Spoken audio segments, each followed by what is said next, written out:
Breaking news Telangana assembly speaker ఛాంబర్లో ఫిరాయింపు ఎమ్మెల్యేల విచారణ కొనసాగుతోంది. ప్రస్తుతం గూడెం మహిపాల్ రెడ్డి అడ్వకేట్ల వాదన జరుగుతోంది.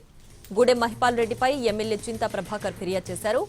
ఉదయం నుంచి ఇద్దరు ఎమ్మెల్యేలు ప్రకాష్ గౌడ్, కాలే యాదయ్య పిటిషన్లపై అడ్వకేట్ల వాదన పూర్తయింది. మధ్యాహ్నం 3 గంటలకు గద్వాల ఎమ్మెల్యే కృష్ణమోహన్ పిటిషన్పై విచారణ జరగనుంది. కృష్ణమోహన్పై బీఆర్ఎస్ ఎమ్మెల్యే పల్లా రాజేశ్వర్ రెడ్డి ఫిర్యాదు చేశారు. కృష్ణమోహన్ తరపు advocate, BRS MLA Palla Rajeshwar Reddy advocate మధ్య క్రాస్ ఎగ్జామినేషన్ జరగనుంది.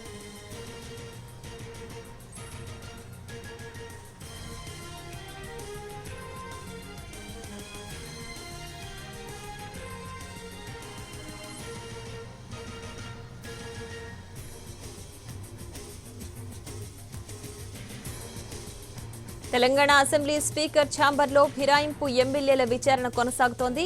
ప్రస్తుతం గూడెం మహిపాల్ రెడ్డి అడ్వకేట్ల వాదన జరుగుతోంది. గూడెం మహిపాల్ రెడ్డిపై ఎమ్మెల్యే చింతా ప్రభాకర్ ఫిర్యాదు చేశారు. ఉదయం నుంచి ఇద్దరు ఎమ్మెల్యేలు ప్రకాష్ గౌడ్, కాలే యాదయ్య పిటిషన్లపై అడ్వకేట్ల వాదన పూర్తయింది. మధ్యాహ్నం 3 గంటలకు గద్వాల ఎమ్మెల్యే కృష్ణమోహన్ పిటిషన్పై విచారణ జరగనుంది. కృష్ణమోహన్పై బీఆర్ఎస్ ఎమ్మెల్యే పల్లా రాజేశ్వర్ రెడ్డి ఫిర్యాదు చేశారు. కృష్ణమోహన్ తరపు advocate, BRS MLA Palla Rajeshwar Reddy advocate మధ్య క్రాస్ ఎగ్జామినేషన్ జరగనుంది.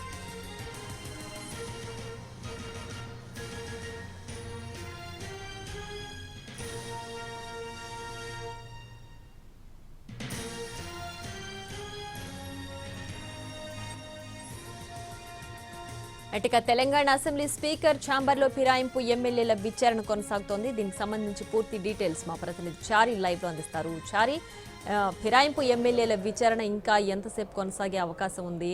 4 గంటల లోపల ఇదంతా కూడా ప్రక్రియ పూర్తయ్యే ఛాన్సెస్ ఉన్నాయా? రైట్, అందరూ ఒకటే మాట, అందరిది ఒకే రకమైనటువంటి సమాధానం.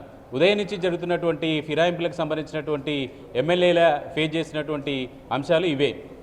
4 గంటల్లోపు ఈ విచారణ ముగిసింది. మొత్తం ఇవాళ 4 ఎమ్మెల్యేలని సంబంధించినటువంటి అడ్వకేట్లతో క్రాస్ ఎగ్జామ్ చేయాలనేటి నిర్ణయించినటువంటి నేపథ్యంలో ఆ ప్రక్రియ కొనసాగుతుంది. ప్రస్తుతం పటాన్చెరు ఎమ్మెల్యే గూడెం మహిపాల్ రెడ్డికి సంబంధించినటువంటి పిటిషన్ మీద విచారణ జరుగుతుంది.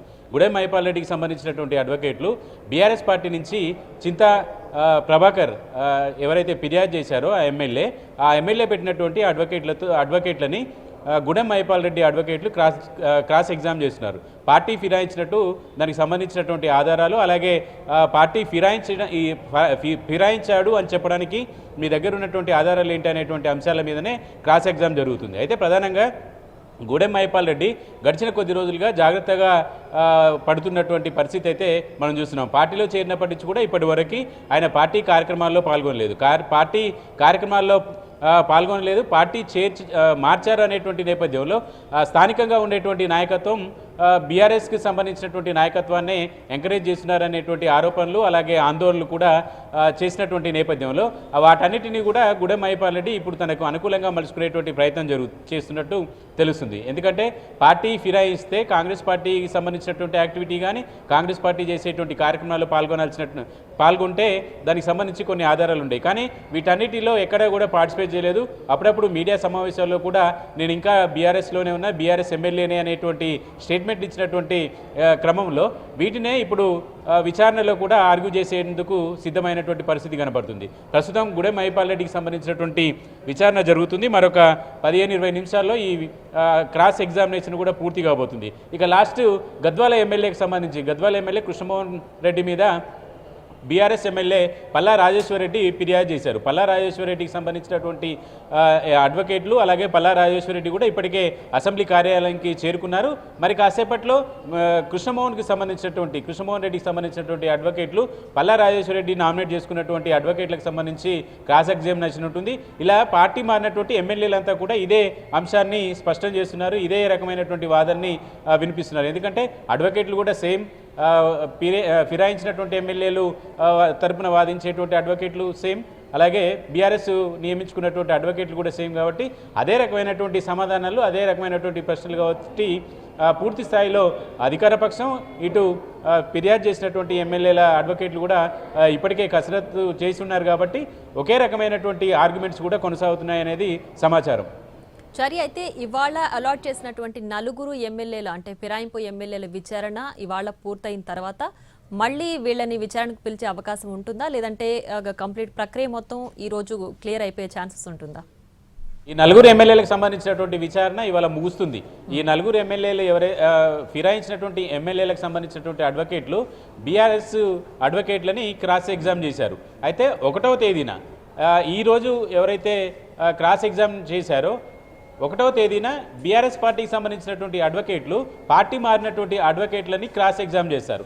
ఆ రోజు 1వ తేదీ ముగిసిన తర్వాత ఆ రోజుతో ఈ నలుగురు ఎమ్మెల్యేలకు సంబంధించినటువంటి విచారణ ముగిసిందనేటువంటి అభిప్రాయం ఉంటుంది. కాబట్టి 1వ తేదీ రోజు విచారణ జరుగుతుంది. ఆ విచారణలో బీఆర్ఎస్ పార్టీకి సంబంధించినటువంటి అడ్వకేట్లు పార్టీ మారినటువంటి ఎమ్మెల్యేల అడ్వకేట్లతో క్రాస్ ఎగ్జామ్ చేసిన తర్వాత ఈ నలుగురి విచారణ ముగిసినట్టు స్పీకర్ భావిస్తారు. రైట్ చారి, అయితే 1వ తేదీ తర్వాత దీనికి సంబంధించి చర్యలు ఏ విధంగా ఉండే అవకాశం ఉంది? అంటే దీని తర్వాత ప్రొసీజర్ నెక్స్ట్ స్టెప్ ఏం ఉండబోతోంది? ప్రస్తుతం నలుగురు సంబంధించినటువంటి ఎమ్మెల్యేల విచారణ మాత్రమే కొనసాగుతుంది. మిగతా 6 ఎమ్మెల్యేలకు సంబంధించినటువంటి విచారణ నోటీసుల జారీకి సంబంధించి విచారణకు సంబంధించినటువంటి షెడ్యూల్ కూడా ఇంకా రాలేదు. కాబట్టి దాని మీద పూర్తి స్థాయిలో ఈ షెడ్యూల్ పూర్తి అయిన తర్వాత మాత్రమే కొంత నిర్ణయానికి వచ్చేటువంటి అవకాశం ఉంది. స్పీకర్ ఈ నెల వచ్చే నెల 6వ తేదీ నుంచి విదేశీ పర్యటనకు వెళ్తున్నారు. కాబట్టి మొదటి దఫాగా ఈ నలుగురు ఎమ్మెల్యేలకు సంబంధించినటువంటి అనర్హత పిటిషన్లకు సంబంధించినటువంటి విచారణ ప్రక్రియ ముగించాలనే ఆలోచనతో ఉన్నారు. కాబట్టి వీటిని ఇంతలో ముగిస్తున్నారు. 1వ తేదీ తర్వాత మిగతా నలుగురు ఎమ్మెల్యేలకు సంబంధించినటువంటి షెడ్యూల్ కూడా జారీ అయ్యేటువంటి అవకాశం ఉంటుంది. ఇక రెండవ అంశం ఏంటంటే కడియం శ్రీహరి, దానం నాగేందర్ ఇద్దరు ఎమ్మెల్యేలకి గతంలో స్పీకర్ నోటీసులు జారీ చేశారు. దీని మీద ఇప్పటి వరకు ఆ ఎమ్మెల్యేలు రిప్లై ఇవ్వడానికి రేపటి వరకు గడువు అడిగారు. కాబట్టి 5వ తేదీలోపు అన్ని రకాల 10 మంది ఎమ్మెల్యేలకు సంబంధించినటువంటి విచారణ ముగించాలనేటువంటి ఆలోచనతో స్పీకర్ ఉన్నట్టు తెలుస్తుంది. అందరి విచారణ ముగిసిన తర్వాతనే ఒక తీర్పు ఇచ్చేటువంటి అవకాశం ఉంటుంది. కోర్టులో ప్రొసీడింగ్స్ ఎట్లా ఉంటాయో స్పీకర్ పేజ్లో జరిగేటువంటి ప్రొసీడింగ్ కూడా అలాంటిగా ఉంటుంది. కాబట్టి పూర్తిగా అన్ని పిటిషన్ల మీదనే ఒకే నిర్ణయాన్ని ప్రకటించేటువంటి అవకాశం ఉంది ఒకేసారి. Right Chari, thanks for the updates.